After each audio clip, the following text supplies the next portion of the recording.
especially as the agency has announced a number of industry-leading initiatives, including a parental leave policy that gives 16 fully paid weeks of leave for birth mothers and 10 for all parents, along with expanded mentoring and networking programs for all its female associates. Please welcome Beth.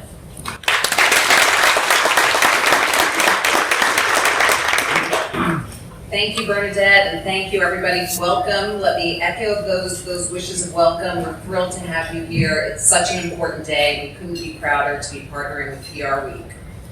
You know, I know I look like I'm 25, but I actually entered this profession in the 1980s, and we were just talking about it at the table. It was a different world. I think I saw maybe one or two of you there, but most of you are so much younger. Let me tell you, when I joined PR, the Wall Street Journal referred to PR as the Velvet Ghetto. And the reason they did is because it was a field where women were starting to dominate the junior ranks, which, by the way, drove down salaries, a happy byproduct of that. And that's what happens when women enter a field en masse, at least at that point. Salaries go down, and the senior positions were pretty much exclusively held by men. Through my career, I can't tell you how many meeting rooms I've walked past where I saw, the senior leadership of an agency, the senior client leads meeting, and maybe a token woman or maybe not. And that's really depressing. That's really hard for the women in this career. But time marches on, and then last year I was offered my current position as CEO of H&K. I was proud to join the small club of women running a major region for a top 10 PR agency. I feel the weight of it every day. I carry that weight with me. But unlike the excess poundage that we just learned is impossible to lose, according to the New York Times, God, was that the most depressing thing ever. This weight actually feels good. I'm proud that the young women in H&K can look in these same meeting rooms now and see not only me, but a host of other women at H&K running practices or offices, occupying more than half of those seats. Times have changed, and for the better. And look at throughout this room, the women named champions of PR and the first class of the PRWeek Hall of Femme, and many others of you. Young women in your organizations, you can see you in these rooms. And those of us in those rooms, we have a chance to pave the way and knock down barriers. For other women coming along beside and behind us, I suspect that this sense of responsibility and opportunity is something that unifies all of us who are gathered here today. But it's not enough for women to help women. We need institutional change. And that's why at H&K over the last 2 years, we have leaned in, to borrow the expression, Kelly, with the progressive programs that are designed to help provide work-life blend and level the playing field. This includes expanded parental leave for women and men, and we are thrilled that it is being taken in equal measure by women and men, because, by the way, when men take that leave, the women in their lives have a better chance to advance their career as well. And we launched an incredibly successful mentoring program for women to complement the already successful local and global mentoring. And then just a few weeks ago, our commitment to gender pay equity. And what we've seen from that is improved retention, increased engagement, and stronger employee satisfaction. I'm so excited to be here today and learn what other organizations are doing, what success they're seeing, because the women in this room right now, you are the women who can push our entire industry forward. Our friend Kelly from Lean In, you'll hear from her soon on the panel, she likes to say you can't be what you can't see. And each of you, by the work you're doing in your organizations, the young women you're mentoring, and by showing up here today to celebrate achievements and be a part of this important conversation, you're helping ensure that more women can see more opportunity to go even farther. So I thank you for coming today. On behalf of H&K, I'll turn it back to Bernadette so we can get this discussion started.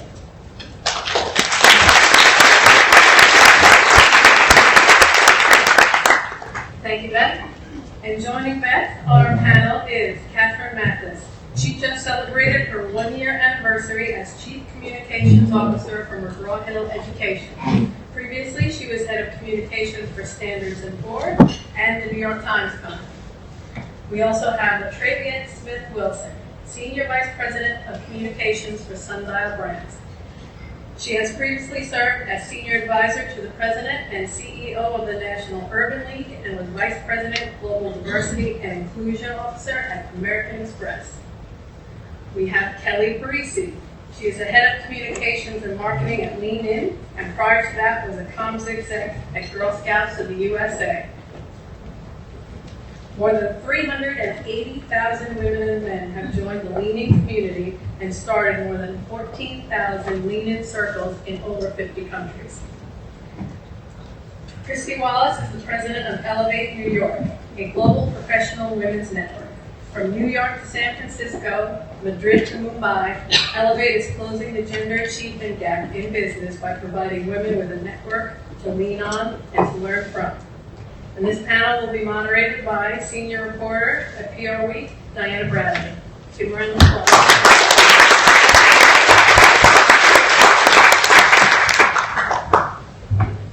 Well, thank you, Bernadette, and thank you all for being here today. We have a lot of ground to cover, so I'm just going to jump right into it. So as you all know, women's advancement in the workplace has been an ongoing issue for decades. What do you think is different now, and how have we gotten to this tipping point where policies are starting to change? Kelly, do you want to lead on this? Sure. I don't fall off this chair. Well, good morning. Yeah, exactly. That is my right. Good morning, everyone. I think it's a really interesting time that we're in on the cab ride over here, where I was stuck behind a garbage truck, so I had lots of reading time. There was a new article out this morning talking about the best places for dads to work. And I think what has really changed and what the tipping point, women have often needed these policies and had, out of biological necessity, needed to take these policies, but now men are asking for these policies. And I think that's what's really going to bring about change. I think that's right. There was an article in the New York Times. I was just telling my friend here, I'm a huge fan of the New York Times, but there was an article last year that talked about how millennial couples now really want egalitarian relationships. They really want to be able to both parent and both succeed at their careers. And the men are now asking for those sorts of policies, and the more we can give those policies to men, the more we can allow these millennials to achieve that egalitarian relationship they're looking for. And finally, now, at least we're seeing the policy start to catch up with what we're seeing in numbers, right? So women in the workforce more than doubled since 1970, but that wasn't due to an overabundance of opportunity in the market and policy changes. It really was largely due to economic need, right? And so now what's happening is, I think, culturally, we're catching up to where we could have been. And it's amazing that we're having conversations like this today to help continue to drive it forward. But I think it's finally us catching up from a policy perspective, especially within agency, within corporate America, to reflect the workforce itself. One of the most interesting things that I've seen is that in a business like ours, McGraw-Hill Education, which has been around for more than 125 years, we are seeing real changes in our business due to technology. So now we sell in our higher education business more digital units than we sell print. But because there are so many millennials in the tech space, and we have to compete for that talent for software development, our policies are changing. And the point that you were making, they're changing across the board. It affects men and it affects women. So it just makes the workforce, I think, a better, more interesting, happier place to be.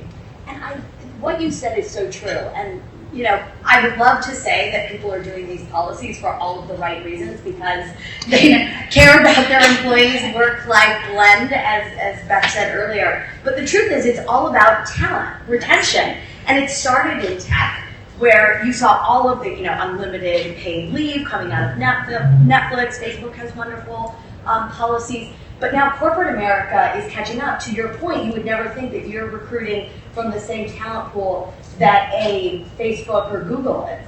But that's actually what's driving a lot of this too. Yeah. And it's one of the reasons we're looking at our family leave policy today. We aren't at 10 weeks at a time. Something we see at Elevate Network, we are a global professional women's network. We poll our membership every week. So we know that 89% of the women in the network say they still face gender discrimination in the workplace. And what the positive spin on that is women are taking action to have a voice within their companies.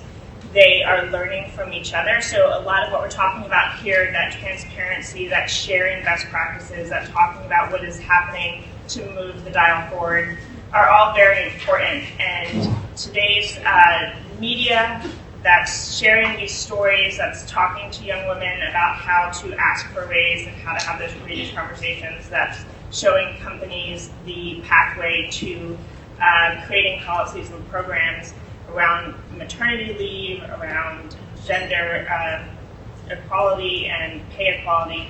That's all very important. And so I think that something that's great that we're seeing today is these conversations are happening and change is happening. And that's where we want to be going. Great.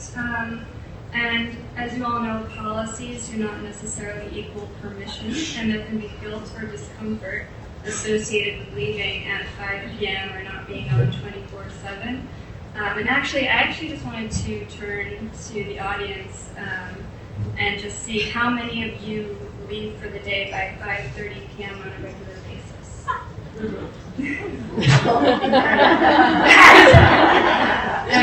going to keep it up. So with that, Wait.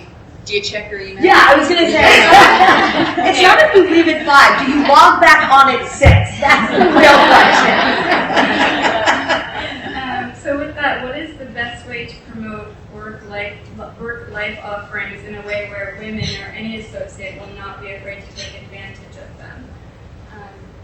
LaTreviette, did you have any personal examples from companies you've worked at in the past? I do. I think it's by example, right? And so what happens is that teams tend to reflect the style of their leader or what they believe their leader's expectations are. And so, especially with issues of work-life balance, flexibility, if a manager, if a senior executive isn't actually displaying it, isn't saying, okay, I'm taking this week off with my family and I will be reachable emergencies only, or I'm not reachable, or I'm leaving to make my kids' baseball game and that's a non-negotiable for me. Those are the kinds of behaviors that begin to be emulated. And so I think that's a huge part. But I also think we are in an industry that is always on. And especially in agency, I've spent 12 years of my career in big agency. And in big agency is ruling and it's client service. And it is always on. The expectation is that you will always be there. And so there are also what I call the other areas. I'm not sure that I'm necessarily in a work-life balance advocate as much as I am a flexibility. Because there will be one will tip the scales at various points. And so I think it's about ensuring that there's the flexibility that is allowed for employees to be able to do what they need to do in the office, handle those responsibilities, but also not leave every day, whether it's 5 p.m. or 11 p.m. with a guilt complex going home. I think one of the things that really has been both liberating as well as what's the opposite, captivating, has been the role of technology, because technology does help you have more flexibility. But at the same time, the question came up: are you home at 5, or are you leaving at 5? But then are you emailing? And I think that one of the best examples really is to model the behavior, as you were saying. We have a president, and when he goes on vacation, he tells us that he's not going to be on email. And he's pretty doggone good about that. Not that there aren't emergencies, but it really is, I think, important to model the behavior. But the issue with technology really is that it can be quite addictive, would be one word. I remember years ago when I first got my BlackBerry, I used to keep it on vibrator. It would make this little bzzz sound. And I remember one night before I was going to bed, my BlackBerry was in my purse in the living room, and it was nowhere to be seen. And from the other side of the room came this sound, and it was my husband who was going. And I looked at him and I said, "What are you doing?" And he smiled at me and he said, It's my mating call. That got my attention. Yeah, that's a different panel. That's 50 Shades of Blue. But the point is that technology really is, I think, a double-edged sword, and that it is important to lead by example in terms of how you deal with your peers and with your subordinates. Do you notice a change in the culture? Have you noticed a change in the culture since your president says I'm taking off and this is my time? Do other people then follow, or? Yes, what I've noticed that people have learned how to use the timing mechanism on email so that at 8 o'clock on Monday morning, all of a sudden you get a whole lot more. Well, it's really interesting. Lean In partnered with McKinsey on a Women in the Workplace study, and one of the things, the results were very interesting. WomenInTheWorkplace.com. Big headline is we are nowhere near equality in the workplace. Big shock. It'll take, in fact, 100 years for us to get parity in the C-suite at the current rate of progress, which is really depressing. So I'm really glad everybody's here to figure out how to lean in. So you're saying we can't lose weight? We can't lose weight. It's going to be 100 years till we get equality. But one of the positive findings of the study was that the majority of companies that we surveyed actually have really great workplace policies now, from paid leave to mentoring programs and other programs for women to advance in their careers. But the problem is, and it goes back to the heart of the question, policies don't translate into permission. And what's really important is that it be modeled at the top. And that's why, Mark Zuckerberg famously took 2 months of paternity leave. And even before he did, other executives at Facebook, when they took time off, mostly men, because we expect women to do it, posted about it on Facebook. And they logged off. They were not on email, they were not on meetings, and they had that time. And it gave other men, it's funny, a friend of mine, her brother works at Facebook, and his wife was pregnant at the same time as Priscilla. And he said, this is the greatest thing, because I'm taking paternity leave with Mark Zuckerberg. And he really did mean it. And I think that's what's really important, is that the men have to take it. Because one of the things we also found in the study is that 90% of employees, so nearly everybody, believed that taking any form of paid leave would be damaging to their career.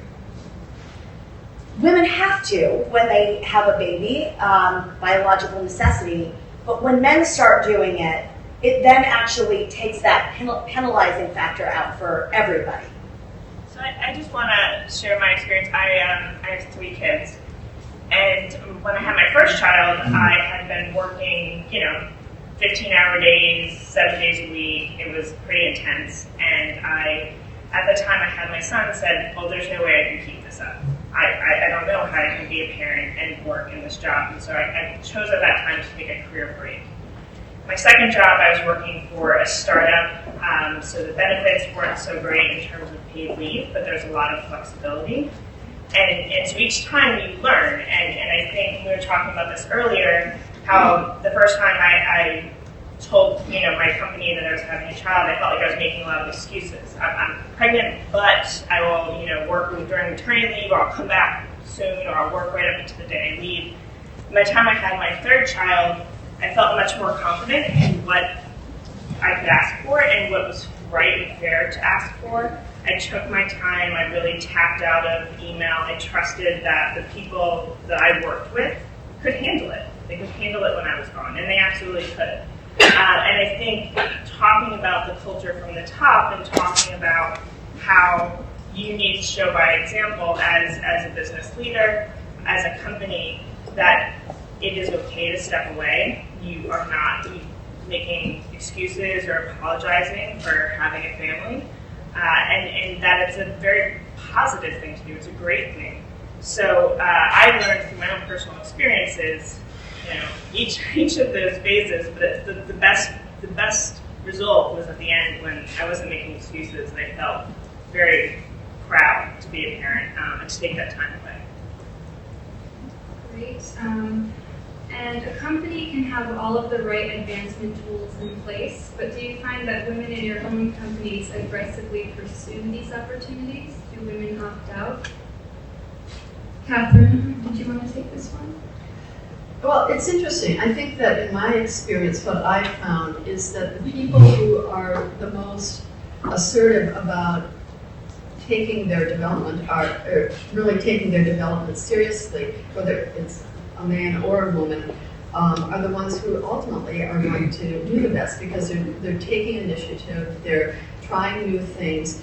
But in my experience, it really is it's a bell-shaped curve. There are some people who are very good at taking control of their own development and finding ways to grow and seek new experiences, and then there are others who aren't. But ultimately, at the end of the day, I think that for any of us to progress in our careers, we have to be continuously learning. I look at the pace of change today, and the estimates are that 65% of the jobs that are going to be around in 20 years aren't around right now. And so what that means is that as a workforce, we're going to be continually adapting, continually learning. So I think that when it comes to development, we should really, as managers, encourage people to do as much as they can, but also take individual responsibility and find the things and seek out the experiences that are going to allow us to continue to grow. I think sometimes, and I completely agree with that, there has to be a continual learning. It's what drives us, right? It's what keeps us happy in the workplace or wherever we are.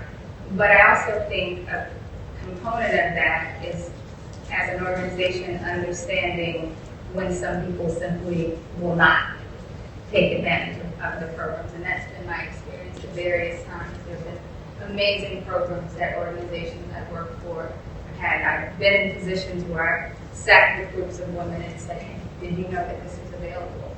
Did you know that the sponsorship program is available? Did you know that we have this development program? Did you know that this training program?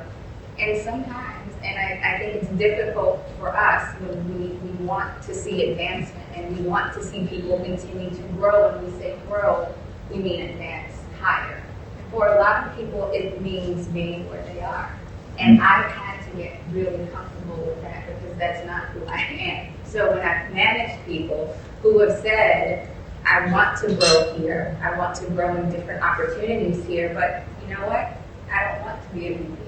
I don't want the responsibility that comes with it. That's not the lifestyle. I see the lifestyle that X, Y, Z person has. I don't want that for myself, but I want to continue to grow here. And I think that's a conversation that we don't have a lot, especially in these forums, because we talk about the advancement, which is absolutely necessary. But I think at the same token, we can't leave behind the people who simply say, I want to grow here, but for me, that doesn't mean ascending.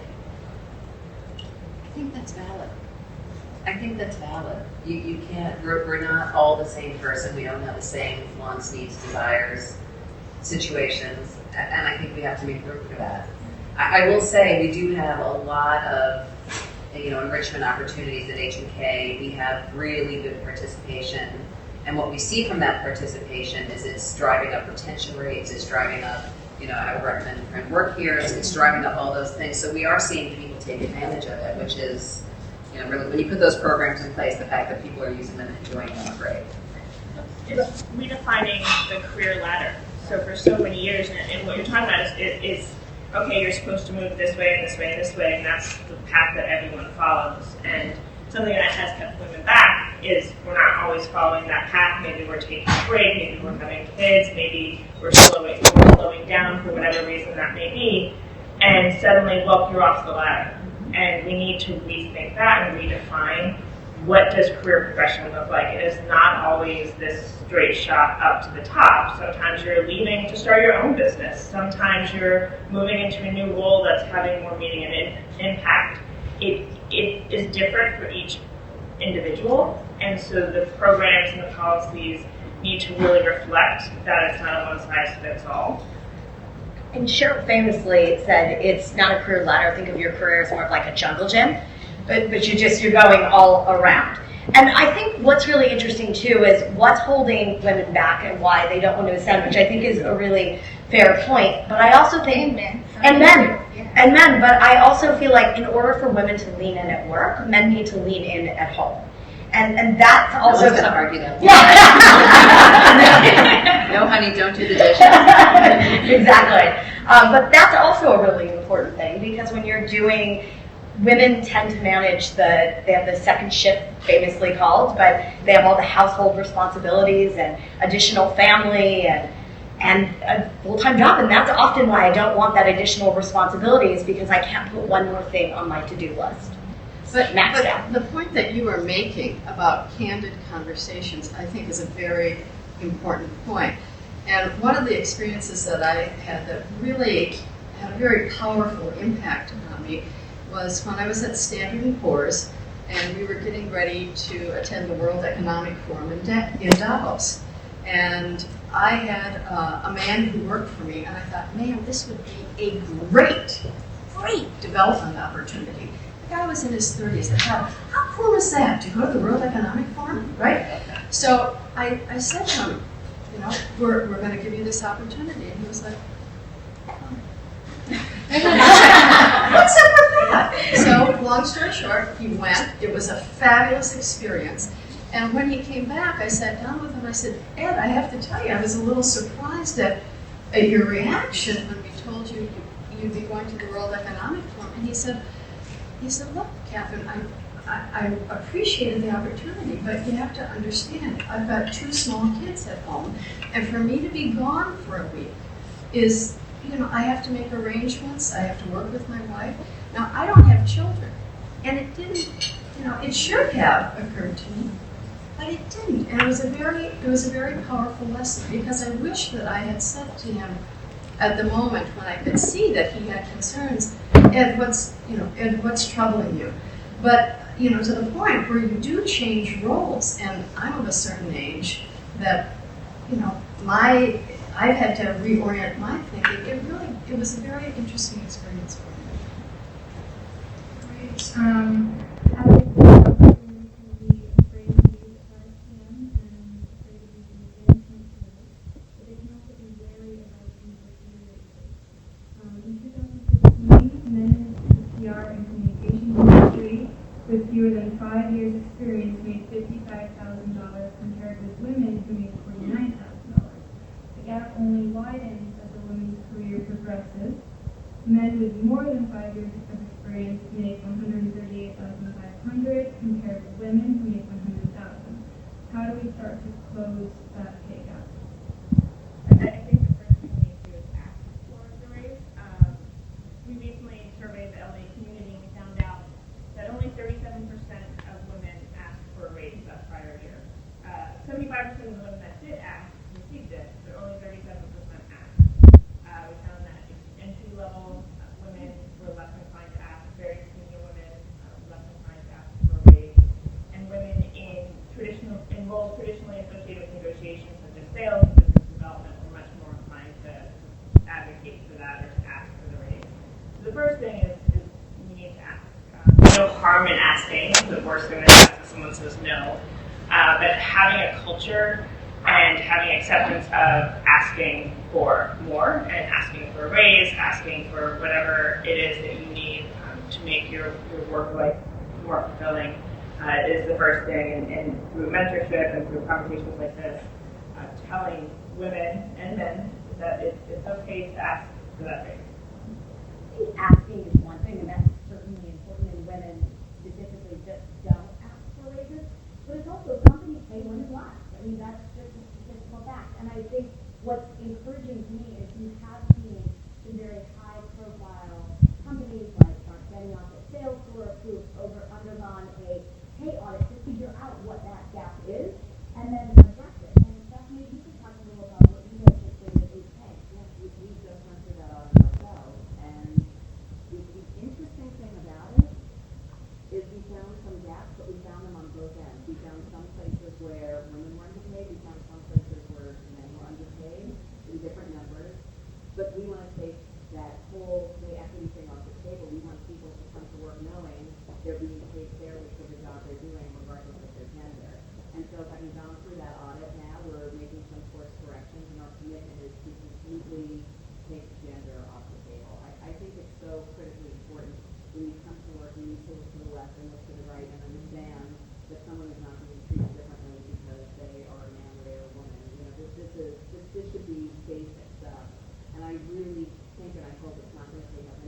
I really hope, having been now working for, 20-something years, I hope 20 years from now we'll look back at this and say, how is it possible that women were so underpaid? I really hope that we're going to see, you see the rate of progress changing so much faster as it relates to LGBT rights, as a society, we're becoming so much more progressive, and I think women are going to feel that benefit as well over the next 10 to 20 years.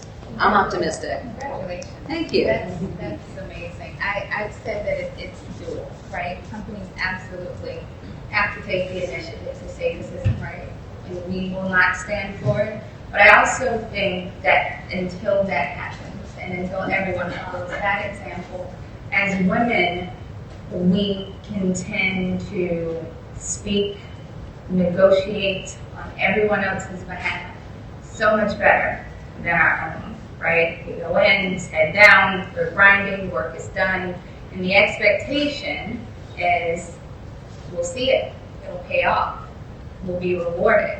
And sometimes it's simply not the case, which is back to your point of asking, is until that happens, we still have to have enough confidence in our work, the value that we bring, and the ability that we have to articulate that, to sit down and make a case for ourselves, the way that we will make a case for our clients, the way that we will make a case for anyone else for why not only is this not a nice thing to do, it's I've worked for it and I deserve it, and here's why. And we will get a no. I've heard no. I've heard no a lot of times about a lot of things, and I'm still here today. It has not killed me. It will never kill me. I'm like, oh, that's the worst you got. You have to bring something else, because a no is simply, okay, so that means I need to take another path to get there. But we can't be afraid to do it, and we have to know that we deserve it. Just a quick anecdote. One of my closest friends works for an organization, I'm not going to name it, but she was part of a small team that was the linchpin of signing a major deal that was covered multiple times in every, the Times, the Journal, every Bloomberg, every publication that changed the fortunes of this company. A small group of 3 people, and she was part of that group that made this deal happen.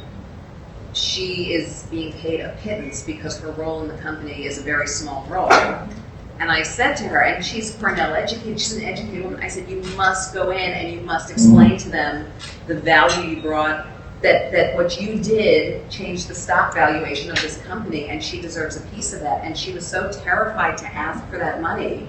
And I literally gave her a pep talk before she went. I'm like, go get the money, go get it, you deserve it. But it's true. Like, I think you're so terrified, and it is. What's the worst that's going to happen is they'll tell you no. That's the worst. You're not going to get fired. She was terrified of being fired. Did she get it? Not enough. She got something, but really not enough. Not for what she had done.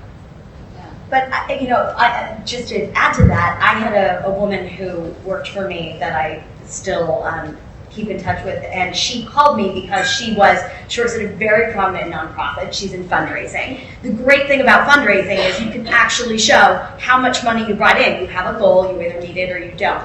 She created a whole new event out on Long Island and was bringing in this whole new revenue stream, killing it at work. And she goes in to ask for more money, and her bosses were aghast. They were offended that she could ask for more money. And she actually had to refer, she got penalized. Did she? She did.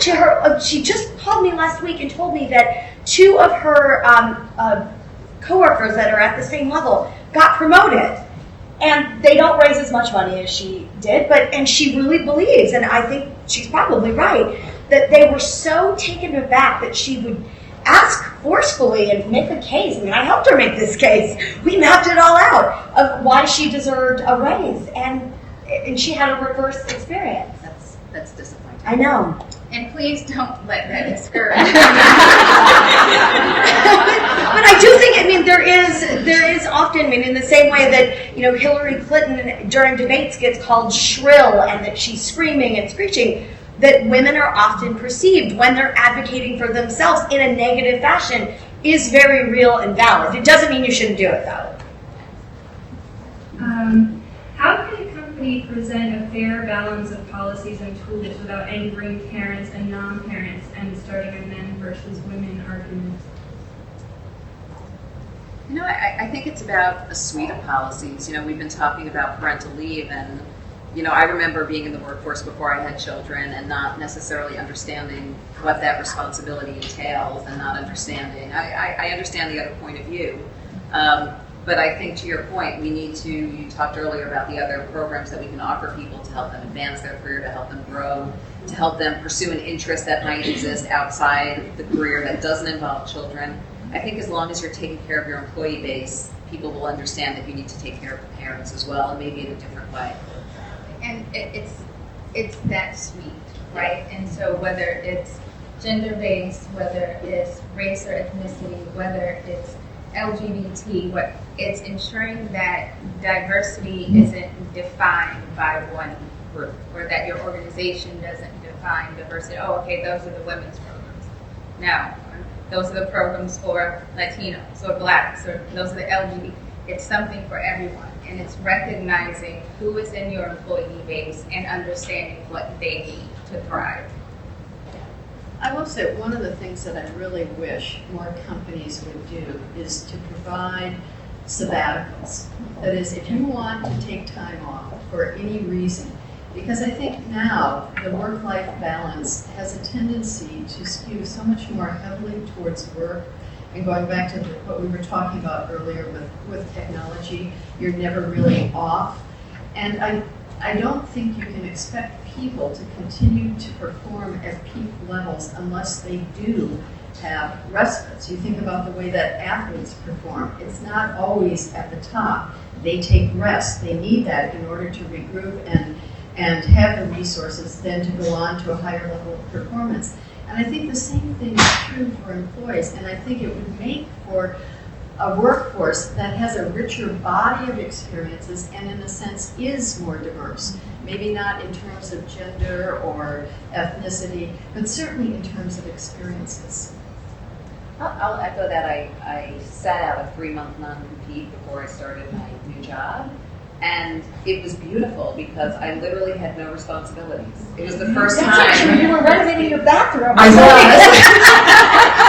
was. But I wasn't losing sleep over clients or agency profitability. Literally none of this was in my mind. It was such an amazing break that I wouldn't have taken otherwise. To the point that I did take a vacation with my family last week. We were gone for 10 days. And I took the lessons of that sabbatical with me to really disconnect as best I could, because the value of that disconnection, there are no words for it. It is so valuable to just shut down. So I live in California now, but prior to that, I was here in New York. And we moved in July, my husband and family and I, and my husband left his really big job at a private equity firm. And he leaned into the family, to use the expression, while we were settling, getting the kids into school, enrolling them in all of the after-school activities, being the full-time child care provider. And it was so interesting because he loved the time with the kids. He learned to cook. He's actually a better kid cook than I am. They get the same thing from me all the time.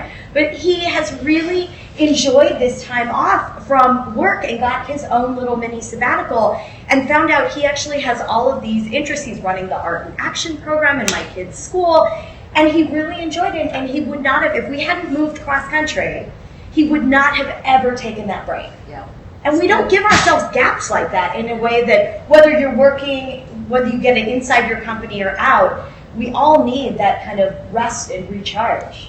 Okay, I have to do it, ladies. I'm sorry. So we're all news junkies. How are we feeling about eternity? Eternity. Do you know, I feel like that was first introduced in a different way on Sex and the City when Sarah Jessica Parker's character realizes how many wedding gifts she's given, and she registers as though she's getting married. Asks for gifts. Eternity. I don't know. I think it speaks to the conversation that we're having right now, that there is a sense that people want this time, and I to the point you made earlier, Catherine, I do think some of the policies skew so heavily towards people who have families, and that is important, but there are other interests. We did a panel when we launched the Women in the Workplace study, and the president, CEO of Bank of America was there, And he talked about this, there's no one-size-fits-all policies. And he found that there were some people, what they really wanted to do is they were competitive bicycling across the Alps, and they wanted to take 3 weeks off to go and follow that. Everybody has different interests that's just as important to them as their child, or their pets are as important, and they want to take time off to take them to the vet and walk them every day. Everybody has different interests that should be somehow incorporated into, because let's be honest, our work life is mostly our whole life. Yes.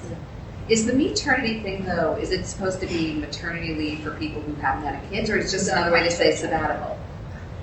I believe that it explores the idea that all working women deserve paid me time, regardless of whether or not they have children. How about I think working that men? is touching on the sabbatical idea, but the reason why the author received backlash was because she was trying to directly compare it to maternity leave in a way.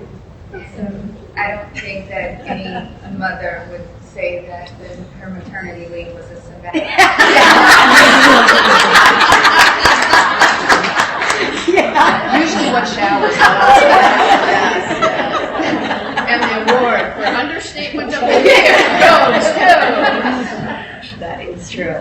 It's hardly me time. It's the concept, though, right? And I think maybe that's where she was going in a way that wasn't articulated in the best, that gets to we all are. I mean, just look at the American workforce. We're all overworked. Yes. We are. It has become our culture. And so I completely understand the concept, although the execution left a little to be desired. I would just call it a sabbatical and call it a day. statistics show that women benefit from mentoring programs. How do you build consistent buy-in across a company for mentoring programs? Catherine, do you want to? Well, we have had mentoring programs at McGraw-Hill for quite some time, and I have to say they are extraordinarily popular with both men and women. As a matter of fact, we have more people who want to be part of the program than we have mentors who are able to participate. One of the interesting things that I'll tell you that we did do at one point was we had a reverse mentoring program. And this was when social media was really getting hot, and there was really a digital divide, particularly among people who had been with the company for longer and newer people who were much more familiar with digital technology. And so we'd have the newer people mentor the older people, and it was really extraordinary. And I think that in any mentoring relationship, both the mentor and the mentee benefit. You always think it's to the mentee's benefit, but let me tell you something, the mentors always gain extraordinary from it. So I think that having those kinds of programs are beneficial across the board for both men and women, and for newer employees as well as more seasoned employees. And I love what you said, that you instituted the reverse mentoring programs, because I think so many people think that mentoring is someone is in a senior position, mentor someone who is younger, but there's so much value in mentorship even amongst peers. And in our Women in the Workplace study, we found that women's networks are smaller than men's, and they're mostly made of other women. And there are fewer women at the top, and I've talked to so many senior women that are like, I can't mentor one more person. There's a full-time job, their other life, and I think it's so valuable, and that's what Lean In Circles are. They're small groups of men and mostly women who come together to mentor each other and support each other. And there's so many coworkers and peers. It's a much bigger pool in which to pull from.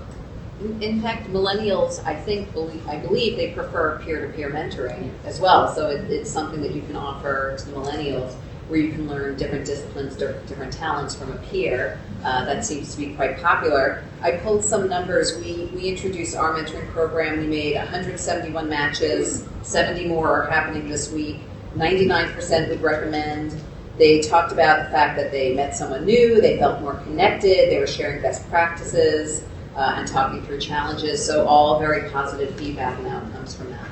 Great. I think we have about a couple more minutes before we start our Q&A session. So I just wanted to ask you all this question. If we could just go down the line. What call to action would you like to give decision makers in PR to help women's advancement in the workplace come faster? What is the next area we need to focus on? Anybody want to start? I'll start. I think we have to, gender equity in pay. I think that's the most important thing. Not only we as an industry, I feel like in this country we need to address. And we'll have a woman president soon, so, You can tell who has her woman card. I'm always playing that woman card. It's very valuable to play the woman card. I think it's, please. For me, it's gender intelligence and the focus on gender intelligence. I think that opens up some of what can be considered more difficult conversations around cultural intelligence. I think it's the gender intelligence piece says this is about understanding our differences, about appreciating them, and then valuing the contributions that we all bring. And I think that's one of the areas that makes it not a one versus another, but really begins to have a fruitful dialogue and conversation that's based in understanding. And so that's an area that I would love to see our industry talk more about. My call to action is promote women. PR is 60, Diana said at the beginning, it's 65% women, yet when you look at the top, outside of H&K and that, women aren't running the major agencies. Unlike tech, which really has a pipeline problem, PR doesn't have a pipeline problem, they have a promotion problem. So that would be my call to action. I think from my vantage point, when I think about what people, including women, need to do to advance in their careers and grow and develop, I think it goes back to what I was talking about earlier in terms of being lifelong learners and doing it in a very conscious way. That is saying to yourself, all right, these are the areas where I learn, these are the areas that I don't have skills, and being very conscious about that, and as decision makers, putting in place programs that are going to help facilitate people so that they can achieve that. So I would say listening to the workforce, listening to your employees, we know that 53% of Elevate members feel that they do not have a voice in the company's culture and policies. So you have senior leadership, many of whom are very dedicated to diversifying the workforce and closing the gap, but they're also very dedicated to keeping the doors open and running the business and profits and partners, and utilize employees who are different generations, who are experiencing different things in their lives, who have different priorities, to help you determine what that future is, what that future looks like. Give them a voice, and really listen to that voice, and that's how you can make further steps to closing the gender gaps within the business. Great, thank you all. So now I want to open it up to the audience for Q&A. Does anybody have any questions for our fabulous panelists up here?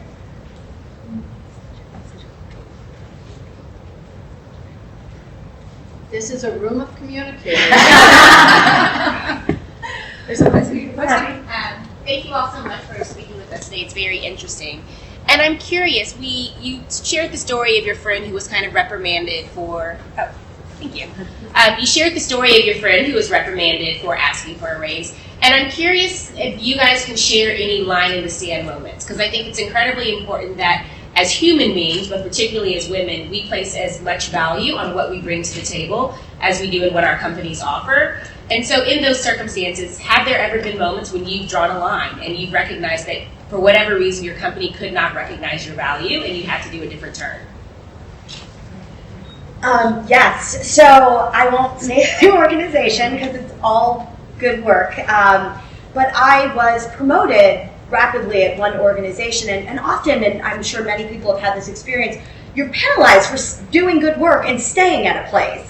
And you often have to move to get your value, which I find astounding. So I went into the then executive director's office and I asked for money. I had done my research. I had all of the research. Here's what at organizations with this size, this budget, this many employees at this level is the average salary, which I was like vastly under from. And she said, no, for that money, we think we could get somebody better and with more experience. And I said, well, you go and do that. So what's really interesting is she was the executive director and there was a president. And so I then actually was recruited for another job, and I never would have taken that recruiter's call if I had been given even half of what I was asking for. And I then get this next job that was paying me even more than I was asking for at the current place. And when I went to resign to the president, she said, what can I do? And I said, I already asked.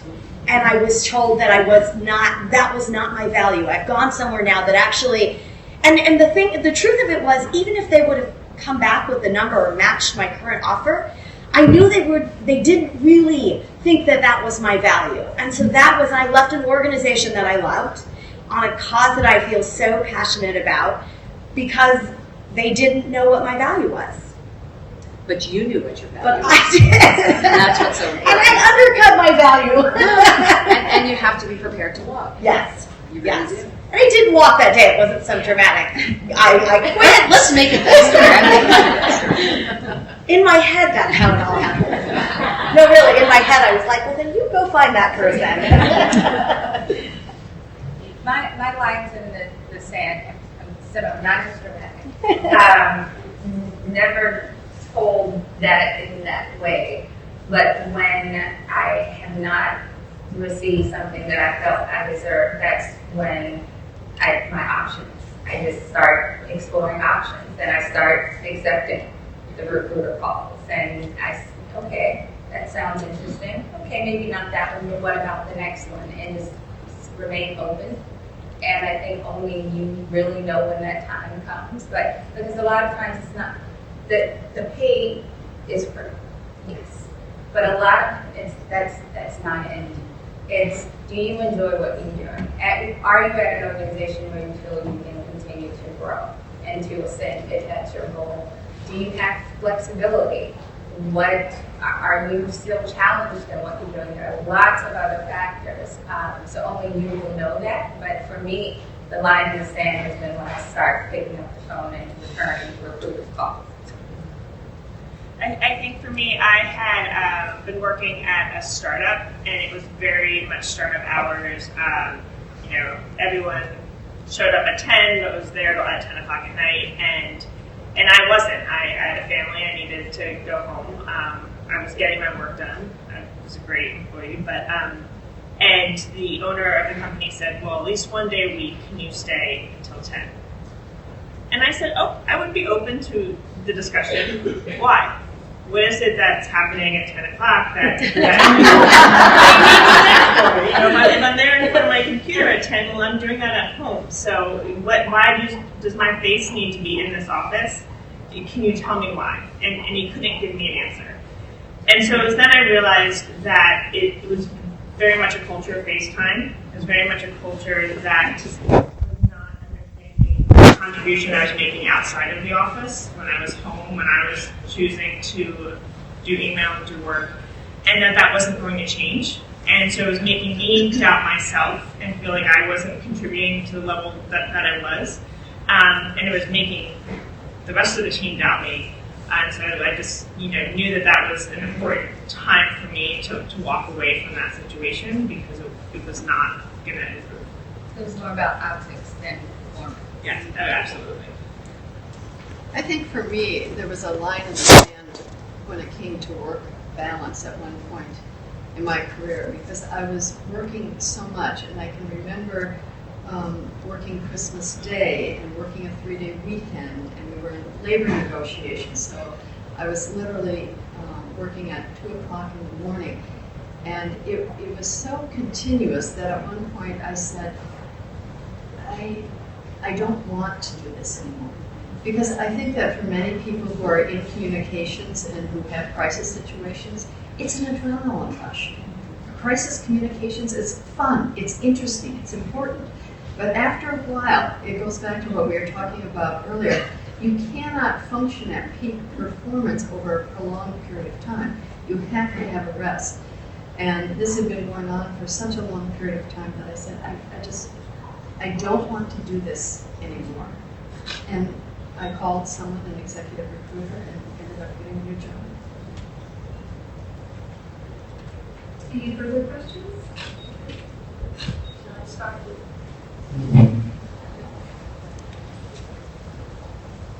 Thank you. I'd love to ask you about something that's been always very intriguing to me, and it's about the discussion about whether men and women talk differently, use different tones of voices. I had earlier in my career an appalling experience where I brought up something as a solution in a full team of men, and my boss said, "It's really cute, but that's not going to work." Translation for French. And then somebody else came up with a solution that was exactly the same and was applauded, and I literally stood up and said, "If that's how I'm appreciated, I'm going to be gone." And my boss literally spent the entire weekend apologizing to me because he did not understand why he had reacted to the man that way and not to my solution. So it's been an intriguing subject for me ever since, and I'd love to hear from you, panelists, if you had the same experience, if you feel that that's important or not. Thank you. I will comment on that because I came out of the financial services industry. And I can remember it distinctly. One of the things I used to do in meetings was count. I would count how many men in the room and how many women in the room. And invariably, the number would normally be around 10%.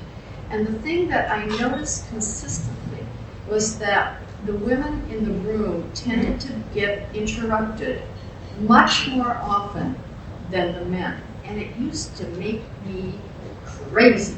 And it really bothered me. And I've had conversations with people about this, and oftentimes it's like, oh, really? I didn't notice that. But it is one thing that I noticed being in that industry at that time. And so I do think there's a very different dynamic and I think though when you do get to a certain tipping point, when there are more women present in the room, it does change things considerably. There is a tipping point at which there's a difference. And it's very real. There's actually a really funny video that McKinsey put out where it talks about these things, where the interrupting, the not getting credit for your ideas, but it switches the genders. So it basically places men, and the sad thing is it's funny when you see it happen to the men, but it's the sad reality for women. But I think the good thing is that there are more people talking about it. Facebook has introduced gender bias training. Excuse me, it's not just about gender, because we all have various biases, age bias. And so I think there's a lot more being talked about and done in that space, but we've all had that experience. Absolutely. And that's part of, I mentioned gender intelligence. And that's not only do we speak differently, we think differently, right? There are a number of studies that point to that. Barbara Annis has done amazing work in this area, specifically just in looking at how we think. And men are more linear thinkers. Women, we'll ask everyone in the room. We'll make a decision and it'll be our own, but we'll seek out others. It's more of a participatory versus more of an insular. So there's so many different ways that we think, and chemical makeups of the brain is actually fascinating. You would think I was a scientist sitting here, but I'm fascinated by this. But it actually shows and a lot of times as women, when we have experiences like that with men, we take that characteristic and assign that to him, that behavior, and assign it to his character, right? So I can't believe he just said that he's a jerk, right? And then you'll speak to the man or your boss who was emphatically apologizing to you all day because that wasn't his intention, and oh gosh, I really didn't mean to do that and I don't understand. And that's where having conversations like this and having gender intelligence or gender bias or however, what terminology we put around it is so incredibly critical, because it gets to that place of understanding so that when we have these experiences, we can talk to each other about it, we can call it out in a non-confrontational way, but in a way that's really productive towards getting to a solution and to an understanding. I'm curious though, because I feel like we're constantly hearing as women, women apologize too much. We say, I'm sorry too much. We speak and end, on a high note, so it sounds like we're asking a question instead of making a statement. We use the word just way too much, and I'm just curious. I'm sorry for asking the question, I'm just curious. How much do you feel is on us? Do we need to change those behaviors, or do you feel, this is how women communicate, and that's okay? I don't think it's about changing. And that's the part where it's about understanding, appreciating, and valuing the contribution, and understanding where the behavior is coming, and not assigning, again, the same way that we may assign the behavior to the character and he's a jerk, is assigning, okay, she's saying it as a question, so she's unsure of herself. No, that's not it at all. She's simply asking your opinion. She will make her own decision. So I don't think it's about changing. I really think it's about broadening our collective understanding. Although I do feel like women turn themselves into verbal pretzels when trying to advocate for opinions. There was a really hysterical, I think humor is the best way to kind of understand some of these issues. There was a great piece where people rewrote famous works of history the way a woman would say it. So it's like Martin Luther King's I Had a Dream. Well, so I had this idea, and you definitely contributed to it, and maybe it'll work, but what if we... And it's funny, but it is the way women communicate, because we know when we are direct. I mean, there was just a study out that analyzed women's performance reviews, and twice as many women were aggressive. And that's what happens when women do advocate for themselves. It's given a pejorative label, as you said. So, but maybe there's a happy medium, because when women started coming in the workforce en masse, you saw them dressing like men, right? And now there's finally the acceptance, I can wear a fabulous jumpsuit, and that's okay and still be taken seriously. It is fabulous, isn't it? And it's all okay. So maybe there will be more acceptance of, yes, maybe we communicate a little differently. I do agree. I think we can be a little more assertive with our opinions. We can be a little more forceful, but we're not going to be men. We're not going to dress like them. We're not going to sound like them. And that's okay. Nor should we try. And diverse teams, and diversity using, cognitive diversity, gender diversity, ethnic diversity, age diversity, all sorts of the diversities. Diverse teams perform better. They have more profit. And I think the bottom line is actually what's going to drive the change. And Christy, maybe you can talk to Elevate, because this is what you all do, and I think you're showing some really great success in that space. So Elevate, we're a global professional women's network, very much around helping women learn from and lean on each other. We talk a lot about sharing your education, sharing your expertise. We also have a sister company, the PAX Elevate Global Index Fund, that Sally Kawczak, who owns Elevate, also is an owner in that fund. And that fund invests in companies with strong gender diversity ratios. So it's 400 companies on an index that have women in board seats, women in senior leadership, and it's outperforming the market. So it's proving that companies with strong gender diversity is resulting in a better ROI, better yield, better profits. Great. We have about 5 more minutes left, so I think we have time for one more question. There's one over there. So this has been excellent. Thank you. This has been excellent. Thank you for being so candid. I think it's an easier conversation for me when the construct is women versus men in the workplace, right? But there's the harder construct of when you find yourself against another woman who perhaps, for all sorts of reasons, is not as supportive as you would want her to be. It tends to be generational, perhaps not. So I'm curious, have you encountered that, and how can you work? And then also, what is your take on that dynamic? So thank you for asking that question. It really is the elephant in the room, right?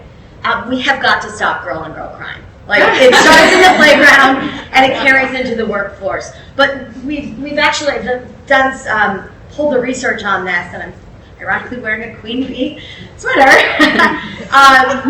But the dynamic is that I think that we are not taught as women and girls how to have healthy conflict. We are taught that we need to be nice, we have to be good girls, nice girls, and we are not taught how to have conflict. And we go into the workplace, and men have conflict all the time. But interestingly, the research shows that we actually perceive women to have much higher levels of conflict than men. And it's just because I think we're so uncomfortable with it. There's also another funny parody that I saw where there's two women talking about, a report. It's all very casual. And these two men are going, oh, look at them at it. It's a catfight. They can't hear what they're saying, but they're perceiving it to be something more than it is. But I mean, we as women are sometimes our own worst enemies, and we have to collaborate and not compete with each other. And I think initially you saw that because there were so few opportunities for women, they would only hire one woman, right? It's because you just had to have the one token one. But now I think that's all changing, and so I don't think we should not have that same competitive mindset.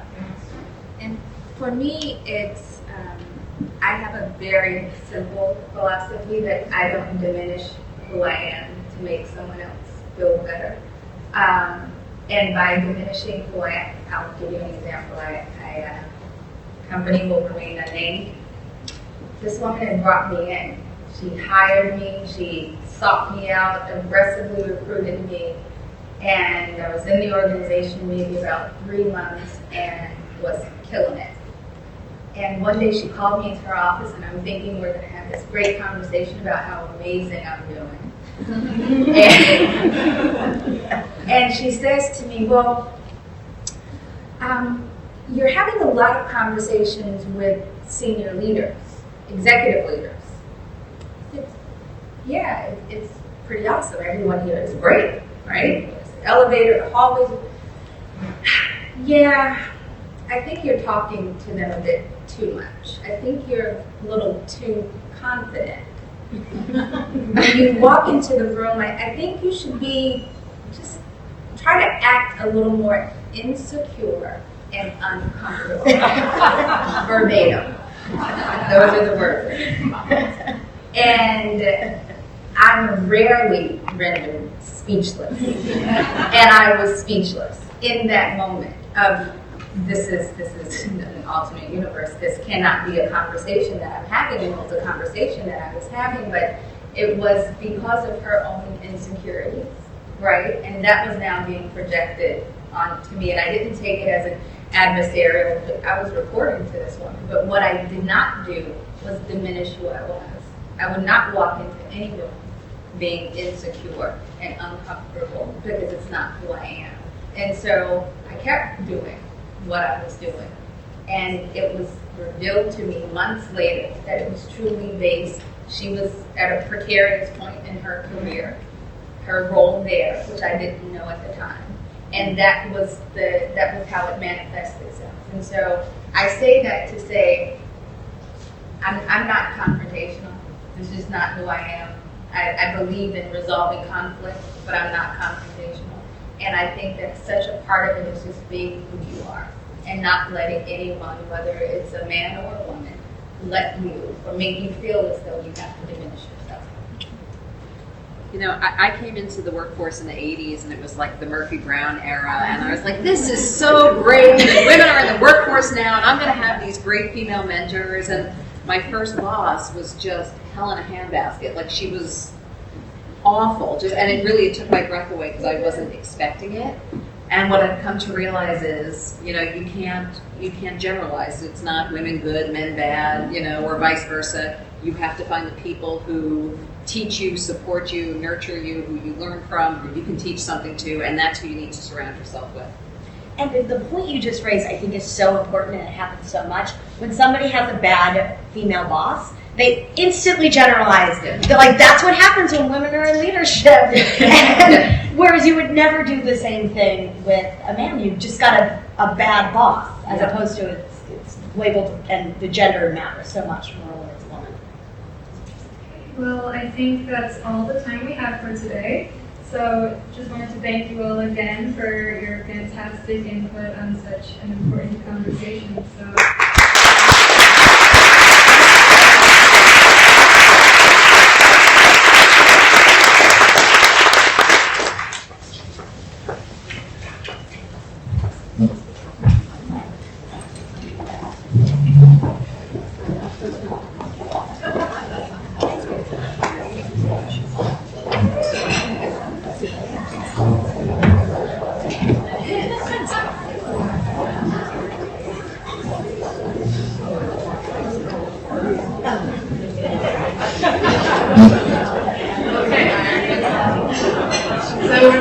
move on to recognize some of the outstanding women in the room. Notice that we have some hashtags. What would a great event be without some hashtags? So we have PRWeek champions and PRWeek US Hall of Femme. So let's, I don't know, can you melt the hashtag? Can you blow up the internet in the next 20 minutes or so? Let's give it a good shot. In March, PRWeek asked organizations to nominate one woman from their comms team, whether account associate or C-suite leader, who consistently brings her A game and inspires those around her to do the same. For more than 200 stellar nominations, PRWeek chose 36 women who consistently set the bar higher within their organizations. 16 of these women are here with us today, and I would like, as I call out their name, if you could please stand at your seat. First off, we have Isis Cappy, Senior Account Supervisor, Global Deputy, Family Businesses at Edelman. Let's hear it.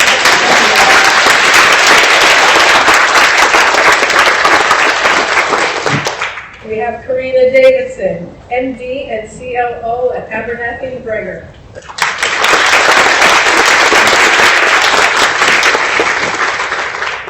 Tracy Hollywood, Senior Vice President and Partner, Fleischman Hillary.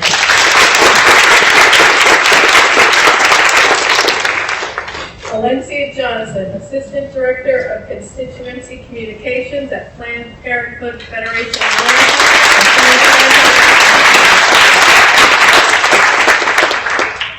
Millie Jones, PR and Branding Consultant for Manifest New York.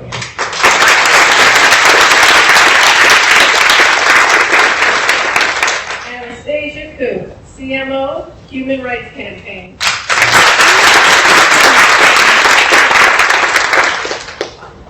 Tanya Mack, Executive Vice President and Managing Director of U.S. Communications and Public Affairs at Global Strategy Group.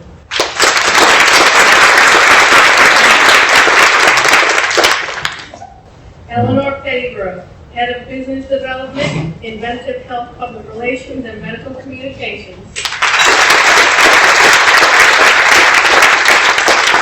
Kathy Fletcher, President Alto, General Manager, Allison & Partners.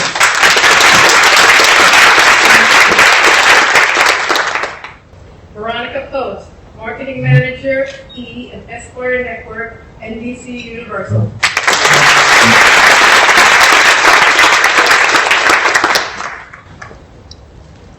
Julie Huston-Rupp, Director, Corporate News Relations and Operations for General Motors. Stephanie Smith, Chief Editorial Officer, North America, MSL.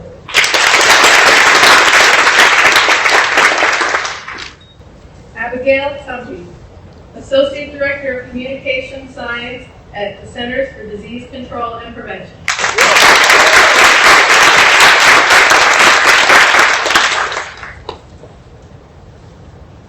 Gloria Vanderham, Global Head, Social and Digital Media, and Wireless Technology.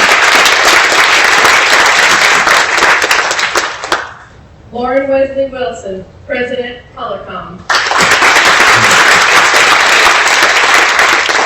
And Ann Wolf, Partner and President, Ketchum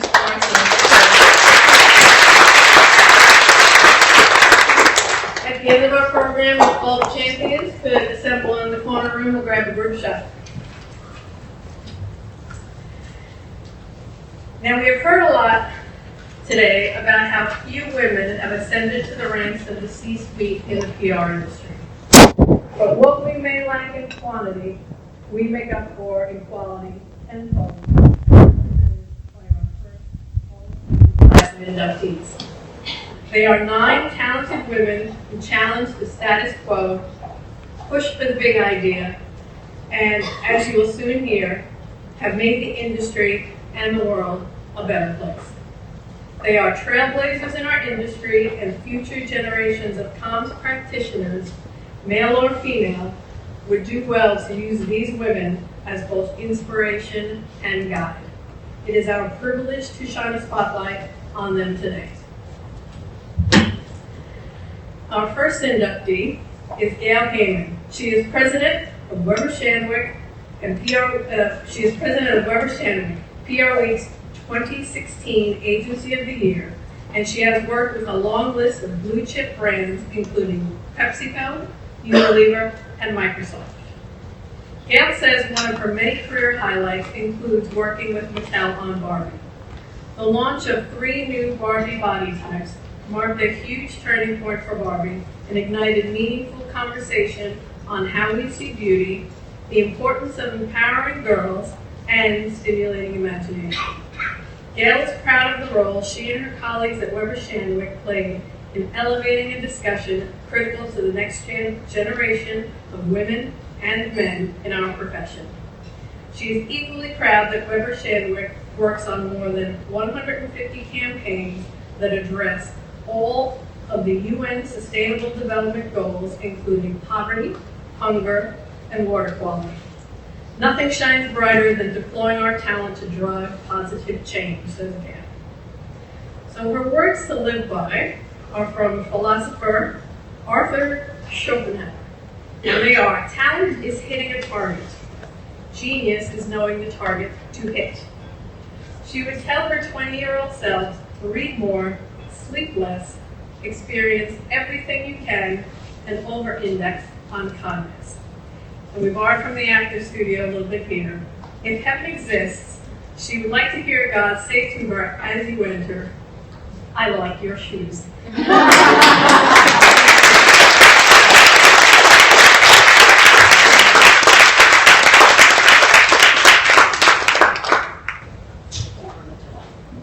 I would want God to say that.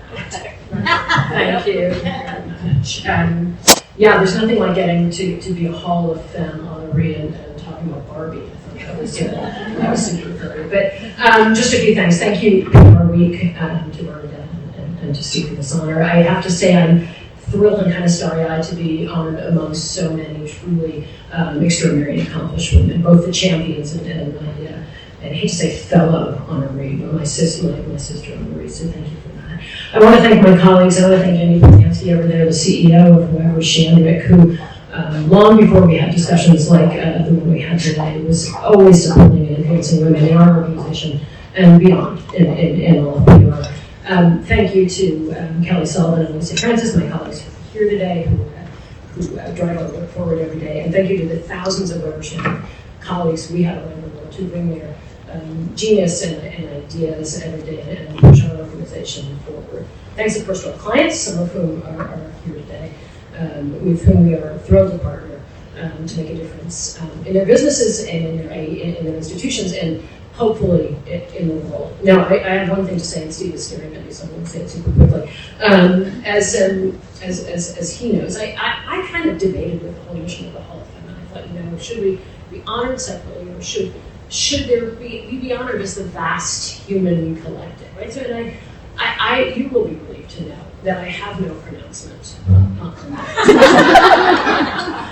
But I will say I'm incredibly proud to be part of an industry that is 65% women, and I'm incredibly proud to work for an organization that is 70% women, an organization of which 60% of our senior management is female. And like I think one of the panelists said, and I think you said, I'm optimistic, and I too am optimistic because I think people are waking up to the statistics that when you invest in women, when you support women, when you mentor women, when you empower women, that's how you change the world. And I'm excited to see people waking up to it. So here's to the Hall of Femme. And thank you.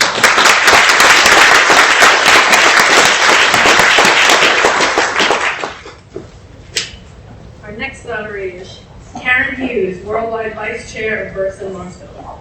Since joining Burson Marsteller in 2008, she has provided strategic communications counsel to many high-profile clients, including Ford in the aftermath of the auto bailout, and she helped Bluebell Ice Cream manage the largest voluntary total recall in 2015 after Listeria was found in several of its products.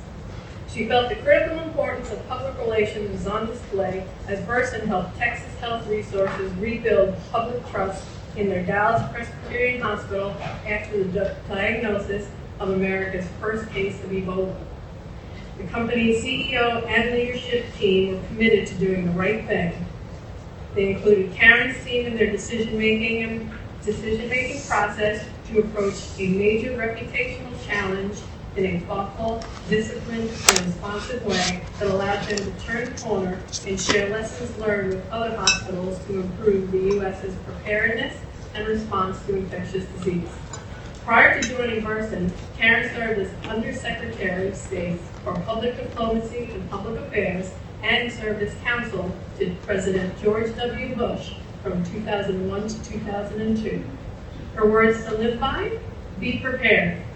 Her favorite drink: it's a tie between her favorite caramel vanilla flavored coffee and a good buttery Chardonnay. She would tell her 20-year-old self, don't be in such a hurry. Next thing you know, you'll be approaching 60. And when she gets to heaven, she would like to hear God say, welcome home and well done, good and faithful servant. Congratulations.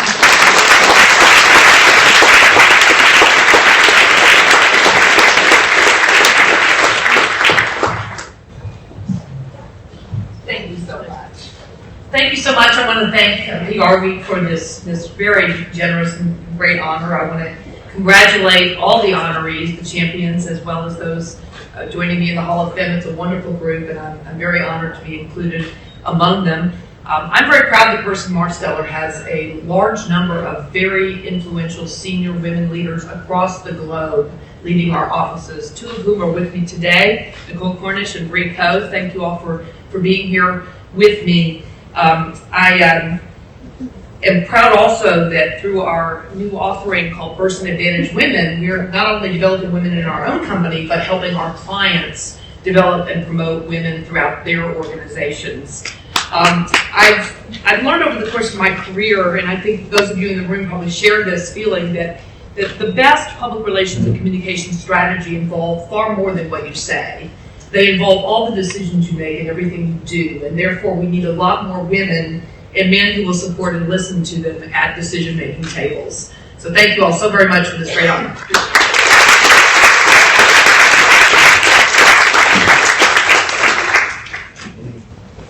Next up, Amar Hines, CEO of Text 100.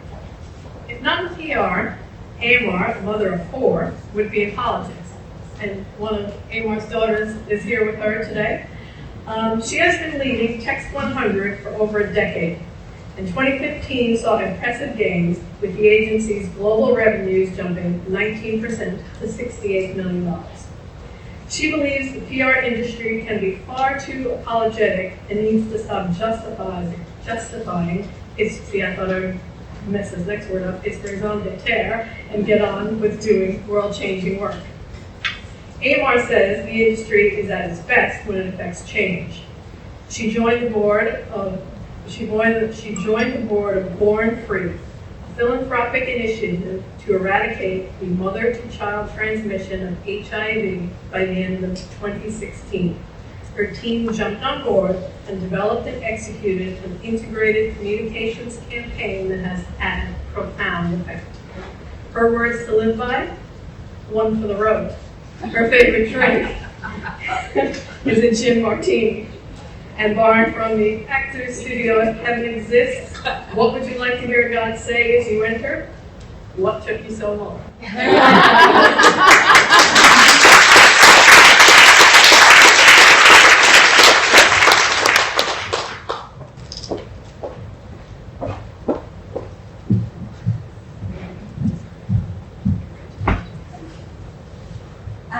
Thank you very much, Bernadette, and thank you very much, PRWeek, for creating this Hall of Femme. I had similar questions when it was first brought up about categorizing women in this way. But actually, as I went through this and as I listened to the panel today, and I think about my fellow honorees and I think about the champions, I think it's an absolute honor to be included in this, but I think more importantly, we have an obligation. Personally, I grew up in a family where my parents saw no difference between the women and the men, and we therefore saw no barriers. And I also happened to join an organization, Text 100, a long time ago where there were no barriers for women there either. And so becoming CEO was a natural progression for me. I'm really proud to say that we now have more than 65% female leadership. Our offices are predominantly run by women. And my executive team, for the poor men, sadly, are outnumbered in the executive team. But I also think the role modeling is also, I took it seriously because with my children as well, I thought it was important that I have 2 boys and 2 girls. But my observation is, and I shout out to Andy Polanski for being here and Steve Barrett and the other men that are sprinkled in the room, we really need to include men in this conversation. And it's just surprising to me that there are so many women here. And my daughter actually said to me when she listened to the panel, this panel is freaking me out. I actually think, well, she added in another expletive for women. But I think the important thing is that if you are role modeling, it's important not to see those barriers or be aware of them, but we have to include men in this conversation. So that's the one thing. Let's make sure that next year, when we have the Hall of Femme, there are as many men in the room listening to this as there are women. And I should probably have brought my sons rather than just my daughter. There you go. Thank you so much. I really appreciate it.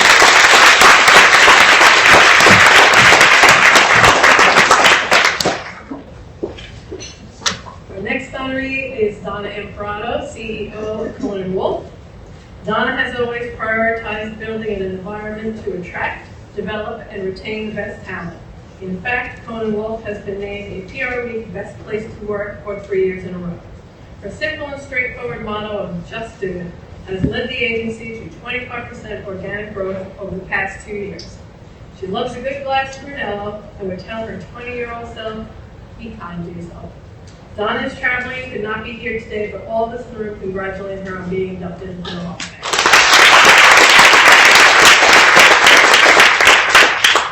Next, we have Barry Rafferty, Senior Partner and CEO of Ketchum North America. Barry leads Ketchum's offices in North America, as well as Ketchum Digital and Ketchum Sports and Entertainment. She works with top clients including Gillette, P&G, Frito-Lay, and IKEA. Outside the office, Barry has participated in a number of groups, such as the Sustainability Task Force for the World Economic Forum, is a member of Arthur Page Society's Page Up program, and sits on the executive board of Step Up, an organization with the mission of empowering girls from under-resourced communities. She is a 2015 recipient of the Planck Center's Milestones in Mentoring Award. She is a member of the governing body of Omni Women, Omnicom's leading women's network. As busy as she is, Barry says she never leaves a vacation day on the table, something we were talking about before. Being outdoors and active with friends and family is a great stress reliever. Conversely, a source of stress is the income inequity and gender disparity at leadership levels for women in the PR industry. She is very proud of Ketchum's work to raise awareness and initiate change on topics from human trafficking to teen smoking to disease prevention. Her words to live by: it is better to be trusted than to be liked. She would tell her 20-year-old self, worry less, dance more, and take more risks. Also take care of yourself physically and spiritually. By building resilience, you are able to cover more ground professionally and personally. Congratulations, Barry.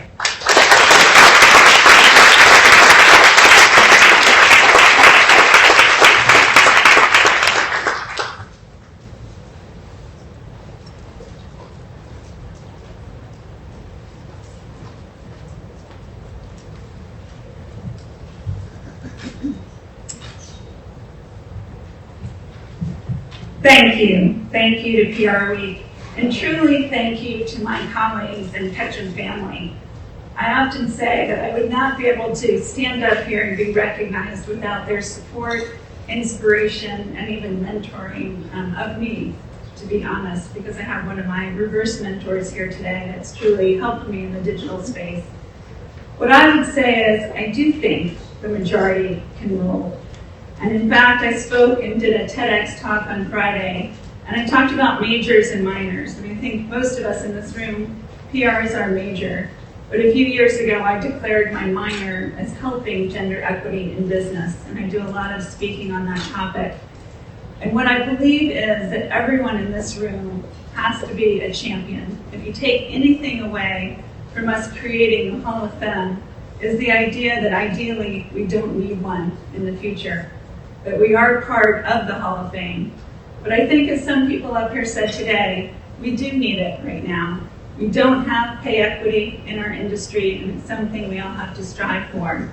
We need more women at the top of the business, running the bigger agencies, corporate communications departments, and truly taking that majority and putting it at the top.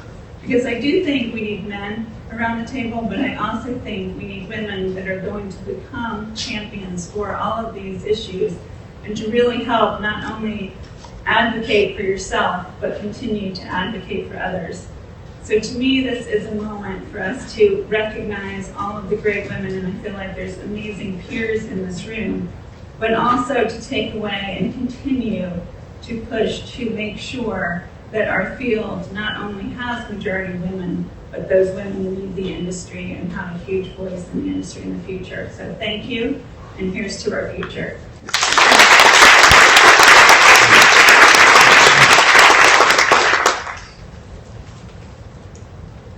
Next up, Darcy Rudday, EVP and CCO of Comcast. On the comms front, Darcy has led Comcast through a number of major acquisitions, from NBC Universal to the just announced upcoming $4 billion acquisition of DreamWorks. What frustrates Darcy about the media and technology industry and the public relations industry is the same reason she'll never leave. The pace of change is stunning. There is always a new innovation to talk about, a new way of thinking and a new way of doing. It can drive you crazy, but the honest truth is, I wouldn't have had it any other way, says Darcy. Bringing the Olympics to America was a profound moment of pride for Darcy and Comcast, and being in London for the 2012 Games was one of the best and most amazing experiences of her professional life. Her words to live by: act like a duck, be calm on the surface, but paddle furiously underneath. Her favorite drink, scotch, Johnny Walker Black, always has been, always will be. And she would tell her 20-year-old self, the job is like couture. If it doesn't fit perfectly, it's a disaster. Darcy couldn't be here today, but we congratulate her on her work.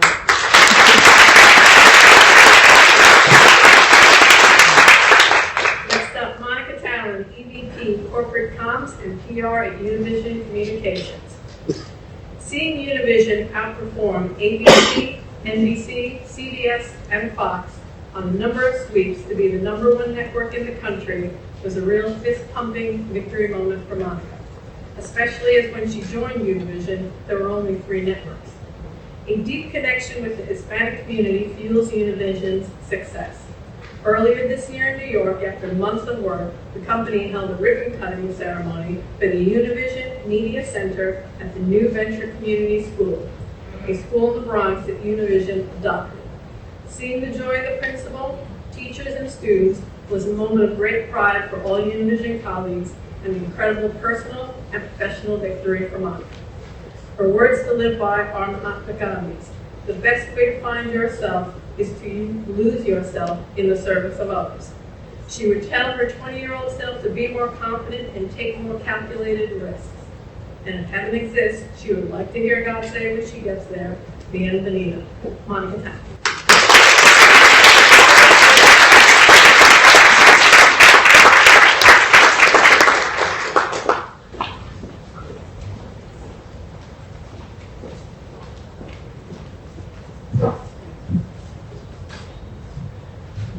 Thank you, Steve, PRWeek, Bernadette. This has been so much fun. I think, like everybody else, I asked the question, why Femme Hall of Fame? But then, when I hear a candidate say that women have it easier, we still need to have a conversation about what women need out in the workplace. I think I'm privileged because I have an amazing team. Many of them are here today: Terry, Rosemary, Yvette, Natasha, Maj. And it's an incredible team that inspires me every day. I work with a very passionate group of individuals. We have about 4,000 employees who work every day to be the voice of Hispanic America, and it's something that I think inspires all of us. It is truly an honor to be a part of this because of the individuals that are being honored. I want to congratulate also the champions. And I want to emphasize that we need to continue to have a conversation. I do think that as much as we have made many advances, there's a lot of work to be done. And hopefully in 10 years we don't need this Hall of Femme, but I think for the next 10 years, unfortunately, we will. Thank you.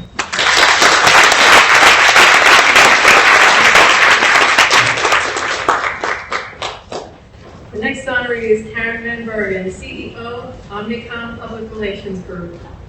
Earlier this year, Omnicom Group restructured its PR firms within its DOS division, putting PRWeek CEO Karen Van Bergen in charge of the newly created Omnicom Public Relations Group, which encompasses 10 PR agency brands and more than 6,000 employees. In March, Karen was honored as PRWeek's Agency Professional of the Year. She is most proud of what she and her colleagues at Porter Novelli accomplished at the end of their 3-year strategic plan at the close of 2015. She says through grit, determination, and drive, the agency pivoted to seize opportunities, assessed and redirected efforts when needed, and celebrated together a new company, culture, and new business wins. She is frustrated by the lack of diversity in the industry and the lack of women in leadership roles, though she feels progress is being made. She believes PR tends to be too humble, and as a result, gives away way too many integrated assignments to ad agencies when PR should be leading them. Her words to live by: live as if you would words to live by. Think as if you would live forever, and live as if you would die tomorrow. She would tell her 20-year-old self, follow your heart, embrace opportunities and challenges, don't be afraid to take a big jump, ask for advice, and embrace failure. And when Karen gets to heaven, she thinks God will say, oh, hell.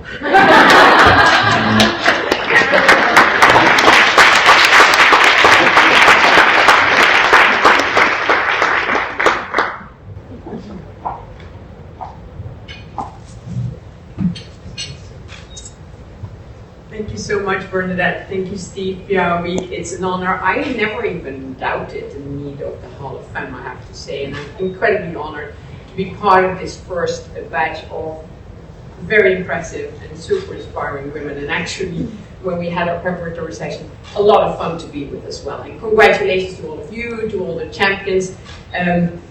I always say this is a tribute to my colleagues past and present, my team, my wonderful husband who is here with me. Yes, I brought a man, yes. I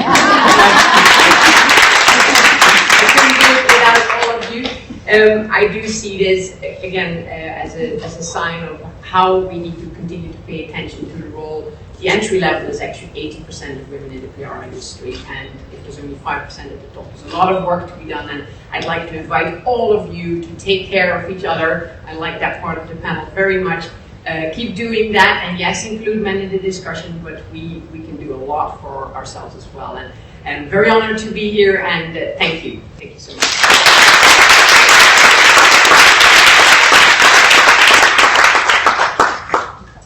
The next inductee, Charlene Wheelers, Principal VP of Global Corporate Affairs at Bechtel. After just 5 months on the job, Charlene took a big risk. She stood in front of Bechtel's board of directors and operating committee and said that the more than century-old construction, engineering, and project management company responsible for projects including the Hoover Dam needed to change the way it was doing business. It was a bold move to tell them basically, your baby isn't ugly, but it does need a makeover. And with that, Charlene set out on a path that would ultimately change the course of how Bechtel did things and show how communications under a more proactive reputation strategy would help the company meet its business needs. An achievement junkie and animal lover, Charlene is in awe of what her PR colleagues do, not just for their companies, but how they use their skills to bring awareness to key issues and create change at groups such as NoMore.org, a group dedicated to ending domestic violence and sexual assault. Her words to live by: assume goodwill, by Abraham Maslow. If you do, she says, you rarely find yourself angry. Her favorite drink, just 2. During the week or with dinner, a good California Cabernet Sauvignon chills to 54 degrees. On the weekend, sour apple martini with a splash of sour mix. I don't drink a lot, Charlene says, just often. She would tell her 20-year-old self, calm the hell down. It's just not that serious. Charlene.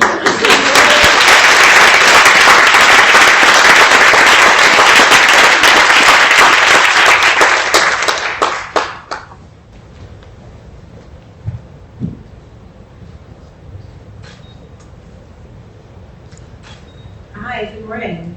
Thank you, Bernadette. Thank you, Steve. Thank you, PRWeek. I am just so delighted to be here and so honored to be a part of both a group of PR people, PR women, and of course the Hall of Femme. You know, I think of the many companies that are here in the agencies, I probably represent the most male-dominated industry in the room. So suffice it to say, when I started at Bechtel 6.5 years ago, there weren't a whole lot of people walking around that looked like me, and there still aren't. And I felt quite a bit. I described it as I'd walk down the hall and you'd see the men, and they'd look at me, and you know they're thinking, who let the pelican in? You know, we're a bunch of penguins, and then there's this peacock that's coming in. Who let her in? Who's this oddity? And that still somewhat continues today. But a couple of things that I've learned in my time at Bechtel that I really like to share with all of you as women is be fearless, be resilient, be authentic, and be passionate. And that's the way we bring change about. Thank you.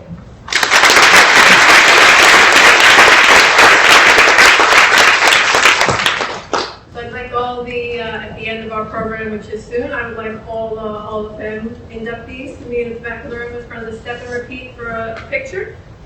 So let's just have one more round of applause for our champions.